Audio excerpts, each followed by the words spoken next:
네, 은희론 섹터 장은희입니다. 트럼프가 오늘도 우리 시장을 움직이고 있는데요. 자세하게 하나 살펴보도록 하겠습니다. 트럼프는요, 취임 첫날만큼은 내가 바로 독재자가 될 것이다 라고 이야기를 한 바가 있습니다. 그러니까 다시 말해서 대통령 행정명령을 통해서 의회를 따로 거치지 않고 현재 정책들을 대거 수정하겠다라는 다짐을 하고 있는 것이죠. AP통신에 따르면 트럼프가 취임 첫날 100개 이상의 행정명령에 서명할 것으로 점쳐진다라고 이야기했습니다. 과거 1기 당시에는 경제와 금융정책을 위주로 해서 정책을 펼친 바가 있었는데 이번 2기 같은 경우에는 신기술 분야와 관련해서 적극적인 규제 완화 정책을 펼칠 것이라고 시장에서는 예상하고 있고요. 그리고 그중 하나가 바로 자율주행으로 거론되고 있는 상황입니다. 일단 블룸버그에 따르면 트럼프가 자율주행 차량을 위한 연방틀을 교통부의 우선순위로 둘 계획이다라고 이야기했습니다. 실제로 최근에 교통부의 장관을 규제 완화 강력하게 주장하고 있는 인물인 숀 더피를 선택한 이력도 있었죠. 이런 움직임은 일론 머스크를 밀어줌과 동시에 미국의 산업 역시도 발전시킬 수 있기 때문에 트럼프 입장에서는 일석이조라고 볼 수가 있습니다.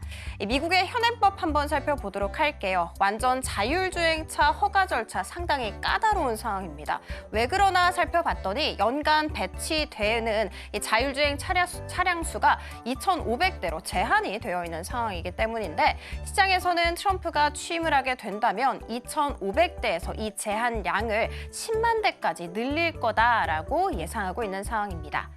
자, 이런 이야기는요, 자율주행과 SDV에 몰두를 하고 있는 현대차 입장에서는 굉장히 긍정적인 이야기라고 볼 수가 있겠죠. SDV가 무엇이냐 살펴봤더니 기능들이 소프트웨어에 의해서 이걸 통해서 제어되고 결정되는 차량을 의미합니다. 그러니까 자율주행차에 상용화되는 것의 필수 요소라고 볼 수가 있겠죠.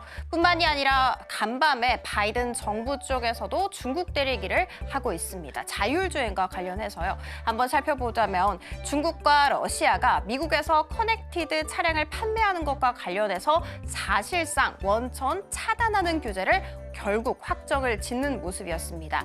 여기에서 커넥티드 차량이라는 것은 일명 스마트카라고도 불리는데요. 이 스마트카 같은 경우에는 무선 네트워크를 통해서 주변과 정보를 공유를 합니다. 이 정보를 통해서 내비게이션, 자율주행, 운전자 보조 시스템 기능을 탑재한 차량이 바로 스마트카 커넥티드 차량이다라고 생각을 해주시면 되는데 사실 요즘 같은 경우에는 이런 기능들이 들어가 있지 않은 차량은 거의 없다라고도 봐도 좋죠.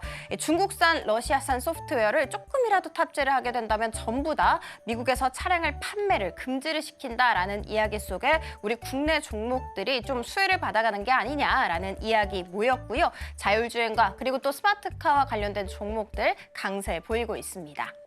자, 두 번째 이야기 들어가 보도록 할게요. 롯데 칠성과 하이트 진로입니다. 52주 최저 수준까지 떨어진 상황이라고 하는데 이 차트가 지금 바로 롯데 칠성의 차트입니다.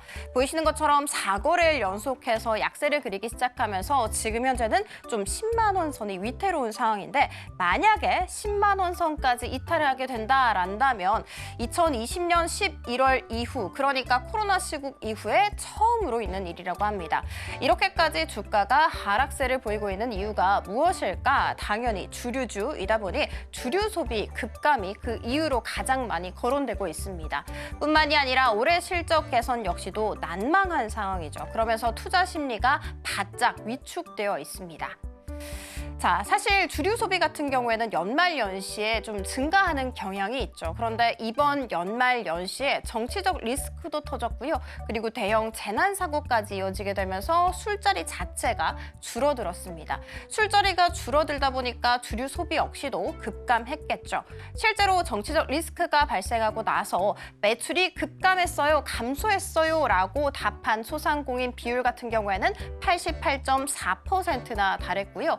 그리고 그리고 이 중에서 매출이 절반 이하까지 급감했다라고 답한 소상공인 비율 같은 경우에도 36%에 달했습니다. 자, 그러면 앞으로의 전망은 어떻게 될까? 경기 침체로 인해서 주류 시장 침체 흐름도 더 장기화될 것이다라고 증권가에서는 보고 있습니다. 뿐만이 아니라 비수기까지 도래함에 따라서 고정비 부담 역시도 증가된 상황이죠.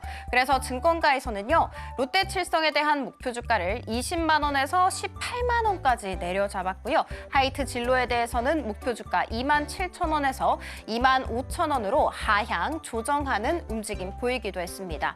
자, 그러면 탈출구가 어디에 있을지 우리는 이야기를 나눠봐야 될 텐데 양사는 해외 수출로 보고 있는 듯합니다.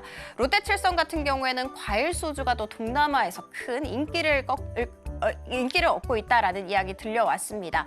과일 소주 중에서 수나리 같은 경우에는요, 지금 현재 미국과 중국, 베트남 등 40개국에 40여 개국에 수출 중이고요. 하이트 진로 같은 경우에도 베트남에 소주 공장을 짓고 있다고 합니다. 올해 1분기 착공 예정이고요. 내년 완공을 목표로 하고 있는 현재입니다.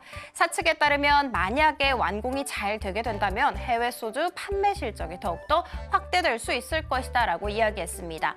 탈출구를 해외로 찾은 이 양사, 과연 주가 역시도 반등세 잘 그려줄 수 있을지 지켜봐 주시면 좋겠습니다. 자, 그리고 다음 이야기 테마 한번 살펴보도록 하겠습니다. 해운인데요. 일단 미국에서 중국 해운사들 중에 여러 가지 기업들을 블랙리스트로 지정을 했다라는 이야기 들어오게 됐죠.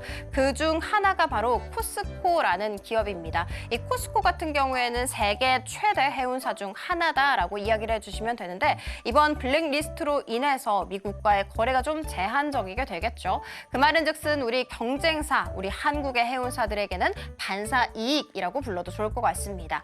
이와 같은 이야기 속에 흥하해운과 HM과 같은 관련 종목들이 5%대까지 강한 슈팅 나오기도 했습니다. 자, 그리고 다음 이야기 나눠보도록 할게요. 조선과 조선기자재인데요. 역시나 트럼프입니다. 트럼프가 LNG 수출 허가 보류를 좀 해제를 시키고 플러스 알파로 수출 터미널 역시도 신속하게 건설을 하겠다라는 공약을 발표한 이력이 있었죠. 만약에 이걸 다 이행을 하게 된다면 업계에서는 향후 5년간 수출 용량이 2배까지 증가할 수 있을 것이다라고 이야기했습니다. 이와 같은 이야기 속에 오늘 삼성중공업 같은 경우에는 10% 이상의 슈팅 나오기도 했고요. 한화오션과 한화엔진 역시도 6에서 7%대까지 슈팅 나오면서 오늘 이 세 종목 모두 다 52주 신고가를 또다시 갈아치웠습니다.